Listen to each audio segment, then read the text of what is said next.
Welcome to today's deep dive into Alaska's seafood industry, a topic that blends rich history with present-day challenges. For decades, Alaska has been synonymous with top-quality seafood, supplying the U.S. and global markets with salmon, crab, and other premium products. But recent data shows the industry is facing serious economic challenges. Rising costs, stagnant prices, and inflation are all creating a unique crisis in Alaska's seafood sector. Let's break down what's happening, why it matters, and where potential solutions might lie. Alaska's fishing industry, a legacy in crisis. The Alaska seafood industry isn't just a powerhouse for U.S. seafood production. It also supports thousands of jobs and contributes significantly to the state's economy.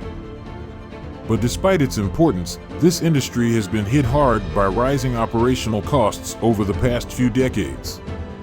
Now, a recent analysis shows that while production volumes have remained fairly consistent, costs related to wages, fuel, and other essentials have surged.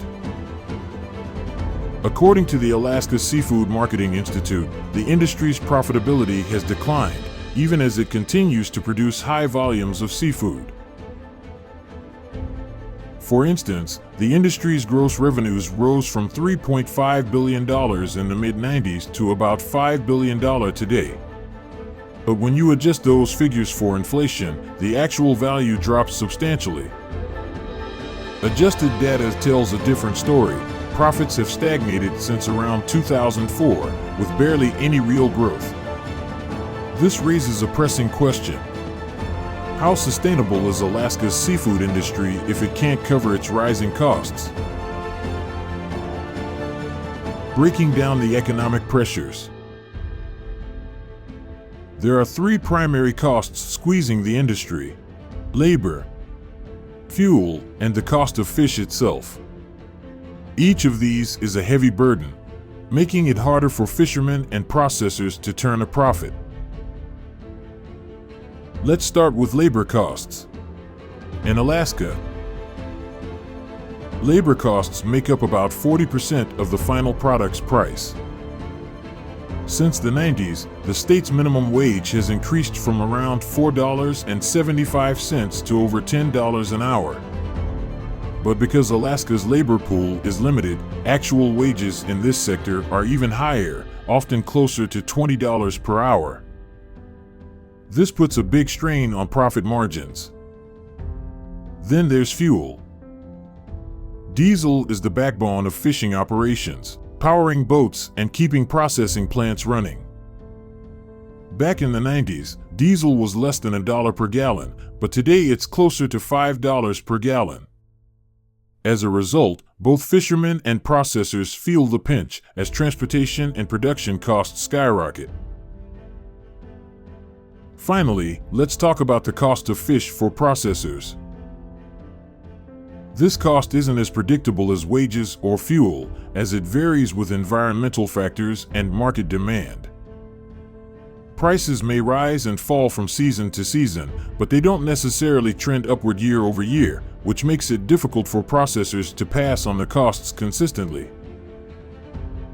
This adds an element of unpredictability to an already challenging financial landscape. The stagnation of wholesale prices.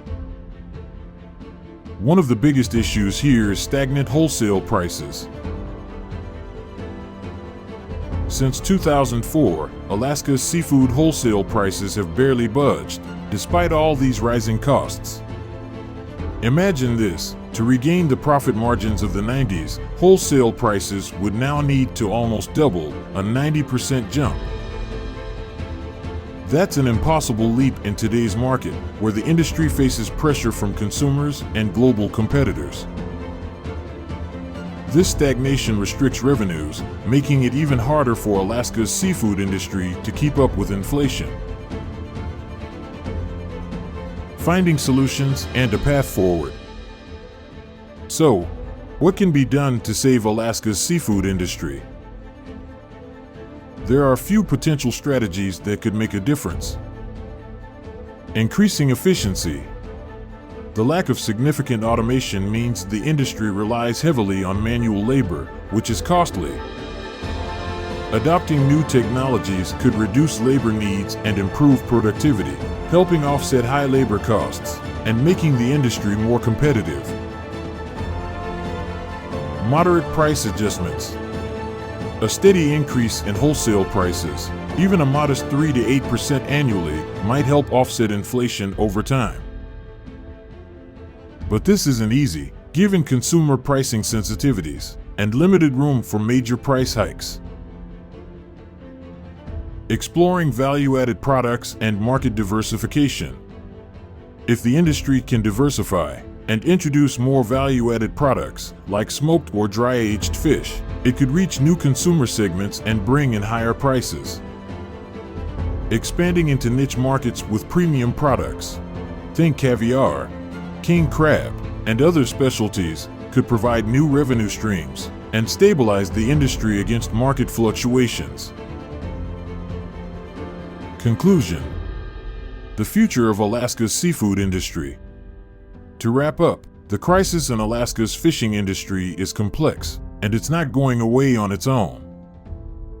Rising operational costs and stagnant prices are eroding profitability, making it essential for the industry to adapt. Right now, the traditional formula that's driven Alaska's seafood sector, stable demand for quality food, might no longer be enough.